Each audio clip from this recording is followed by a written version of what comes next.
सवाल ये है कि हमारे आसपास बहुत सारे ऐसे लोग दिख जाते हैं जो बहुत संतुष्ट नजर आते हैं। बहुत से ऐसे मजदूर हैं, रिक्शे वाले हैं, जब उनसे मिलते हैं तो ऐसा लगता है कि हम ही चिंतित हैं। वो तो कितने खुश हैं, एकदम चैन से रहते हैं, उन्हें कोई चिंता ही नहीं है। और हम इतना चिंता लेके घूम रहे हैं। इस तरीके से तो ऐसा लग रहा है कि वही मस्त जी रहे हैं वर्तमान में, उन्हें कोई फर्क ही नहीं पड़ रहा। तो क्या ये सही है? वो तो बिना प्रयास के ही वर्तमान में जी रहे हैं। वो बोलते हैं कल का कल देखेंगे। नहीं, वो संतुष्ट नहीं है। ये तमसा है। तमसा का अर्थ होता है कि ना सिर्फ आप ग्रहित दशा में हो, बल्कि आपको कोई शिकायत भी नहीं है। आप बदलना भी नहीं चाहते। दो ही सिचुएशन है जहां पे आप बदलाव नहीं चाहते। पहला, या तो बुद्धत्व घटित हो गया हो, मंजिल मिल गई हो, अब बदलाव की जरूरत ही नहीं है। दूसरा, नशा, आलस्य, अज्ञान इतना है कि अपनी गई गुजरी स्थिति के बारे में पता ही नहीं चल रहा, या पता भी है तो परेशान नहीं हो रहे। आलस्य भरा पड़ा है, अज्ञान भरा पड़ा है, गलत जगह पे जम गए हैं। और बहुत सारे लोग ऐसे होते हैं। इनको आदर्श मत बना लेना। एक आदमी के पास काम है, बहुत जरूरी है, सोने से पहले करना है। नहीं करेगा तो नुकसान हो जाएगा, अपमान होगा। फिर भी वो सो जाता है। सोने में ऐसा नहीं है कि उसे कर्मफल की चिंता नहीं है, फिर भी वो सो जाता है।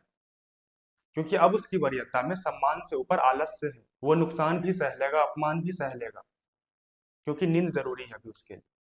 तो इसको हम संतुष्ट होना थोड़ी बोलेंगे, इसको हम बेपरवाह होना थोड़ी बोलेंगे। बेपरवाही बिल्कुल ही अलग चीज होती है। फकीर भी सड़क पर लेटा रहता है, शराबी भी सड़क पर लेटा रहता है। दोनों सेम थोड़ी है। एक नशे में लेटा हुआ है, एक होश में है, आनंद में है। हम जैसे लोग हैं, हमें संतुष्टि नहीं, गहरी असंतुष्टि चाहिए। संतोष नहीं चाहिए हमें। हमें तो बेचैन होना चाहिए, व्याकुल होना चाहिए, अंदर से छटपटाहट होनी चाहिए। हमारे चेहरे पर आपातकाल का भाव होना चाहिए। हमारी स्थिति ऐसी है कि हमें ऐसा फील करना चाहिए कि कोई हमें पानी में डुबा रहा है और हमें निकलना है। हमारे चेहरे पर शांति और संतोष शोभा नहीं देती। बुद्ध की शांति वास्तविक शांति है। तमोगुण की शांति उसके नर्क को बनाए रखती है। आप नर्क में हो और शांत हो, तो नतीजा क्या निकलेगा? नर्क कायम रहेगा। जब आप नर्क में हो तो आपके चेहरे पर विद्रोह होना चाहिए, आपके आंखों में आंसू होना चाहिए, आपके बाजू फड़फड़ाना चाहिए, आपके अंदर उत्तेजना चाहिए। आप एक पल भी शांत से बैठ नहीं सकते। हंसना मुस्कुराना आपके ऊपर शोभा नहीं देता है। आपके अंदर लगातार एक ही धुन बजना चाहिए कि मुझे अपने हालत को सुधारना है, इस स्थिति से बाहर निकलना है, यहीं पे नहीं रहना है, अपने आप को बदलना है, इस नर्क से बाहर निकलना है। और तब तक आपके ऊपर इमरजेंसी का भाव होना चाहिए। जब तक आप बंधन में हो, जब तक आप परेशान हो, जब तक आप नर्क में हो, इस सिचुएशन में हम शांत नहीं रह सकते, संतुष्ट नहीं रह सकते कि जो हो रहा है होने दो, जो चल रहा है चलने दो। इससे शांति नहीं मिलेगी। हमें तो लज्जित होना चाहिए, हमें लगातार प्रेरित होना चाहिए कि बदलना है सिचुएशन को। कोई भी यत्न करूं, अपनी स्थिति को बदलूं। आप ठंडे मत पड़ो। संतोषम परमम सुखम हमारे लिए नहीं है। आप तो जलो, आपके अंदर आग उठनी चाहिए। कबीर साहब ने कहा था, क्या सुख चैन से सो रहे हो? तुम्हारे अंदर नर्क की तैयारी चल रही है और तुम चैन से बैठे हो। कसाई के यहाँ दो बकरे खड़े हैं और आपस में चुटकुले सुना रहे हैं, वहां पे शांति महसूस कर रहे हैं, हंस रहे हैं और पता ही कटने वाले हैं। ऐसी ही हमारी भी स्थिति है।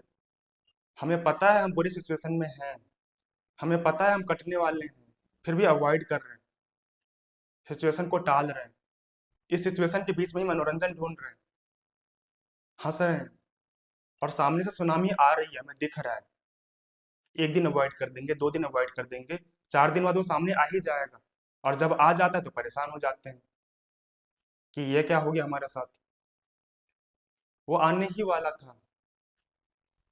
आप क्यों चैन से बैठे थे? आप क्यों शांत थे? आपको तो उठना था ना, आपको कुछ करना था, आपको जंजीरें तोड़नी थी, आपको प्रिपेयर रहना था। पर हम शांत रहते हैं, संतुष्ट रहते हैं, जैसे कुछ नहीं होने वाला।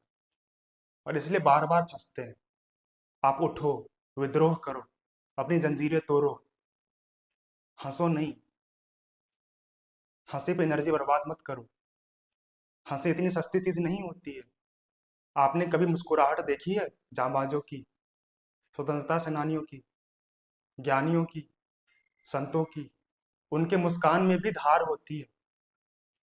तो मुस्कुराओ भी तो ऐसे जैसे आपके होठों पर आत्मा प्रकट हो रही हो। ये होता है असली मुस्कुराहट। भगत सिंह कैसे मुस्कुराए होंगे जब उनसे अदालत में सवाल पूछा गया होगा? इमेजिन करो जब उनको फांसी की सजा सुनाई गई होगी तो कैसे मुस्कुरा रहे होंगे। ऐसी मुस्कुराहट चाहिए, झूठी नहीं। चुटकुले पसंद हो तो मुस्कुराना, पर जब मौत भी चुटकुला बन जाए। छोटे मोटे चुटकुलों पे नहीं। हंसने में कोई बुराई नहीं है, पर हमारी हंसी के पीछे अंधकार होता है, अज्ञान होता है, तमसा होती है, एक झूठापन होता है, फेक हंसी होती है। इसलिए बोल रहे हैं हंसो मत। एक तो अज्ञानी हो, ऊपर से दांत फाड़ रहे हो।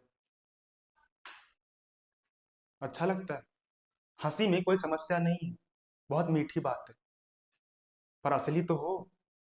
हमारी हंसी भी असली नहीं होती, इसलिए बोलते हैं असली संघर्ष करो, तो फिर असली आनंद आएगा, असली मुस्कुराहट आएगी।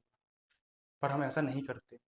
हम कहते हैं जो हाल है ठीक है, क्या जरूरत है मेहनत करने की, सब परमात्मा की लीला है, सब उनकी मर्जी से ही तो हो रहा है, मैं क्या करूं? वो सर्वशक्तिमान है, सब कुछ वही कर रहा है, सब कुछ उनकी मर्जी से हो रहा है। मैं तुच्छ हूं, मैं क्या करूं? अपने ऊपर से जिम्मेदारी हटा लेते हैं, फिर जब बुरा होता है तो परमात्मा को कोसते हैं। हम बहुत चालाक हैं। हम बोलते हैं दुनिया के कर्ता वो है, तो उनके खिलाफ विद्रोह क्यों करें, बिगुल क्यों बजाएं? उनके खिलाफ विद्रोह करेंगे तो परमात्मा के खिलाफ भी विद्रोह हो जाएगा। दुनिया सड़ती है, देश सड़ती है, जनता मरती है, मरने दो, हमें क्या फर्क पड़ता है? हम तो पराश्रित हैं, हम तो पराजित हैं, हमारे कंट्रोल में तो कुछ है ही नहीं, परे रहने दो। नहीं, सच तो निराकार, निर्गुण और अदृश्य है। जब सच तुम पे पड़ा है, जब उसकी कृपा हुई है, उसका प्रमाण ही यही है कि अब तुम माया के खिलाफ खड़े हो जाओगे। सच के साथ होने का और कोई प्रमाण नहीं होता है। सच का साथ कैसे दोगे? सच का हाथ पकड़ोगे? हाथ तो होता ही नहीं है। या सिर्फ मौखिक रूप से कि मैं सच के साथ हूँ, बोल देने से क्या होता है? सच के साथ होने का व्यवहारिक अर्थ यही है कि अब तलवार बाहर आ गई है और माया से बगावत। सच के साथ ऐसा होता है, तलवार दिखनी चाहिए, तलवार से लटकता लहू दिखना चाहिए, तब साबित होगा कि हाँ तुम सच के साथ हो।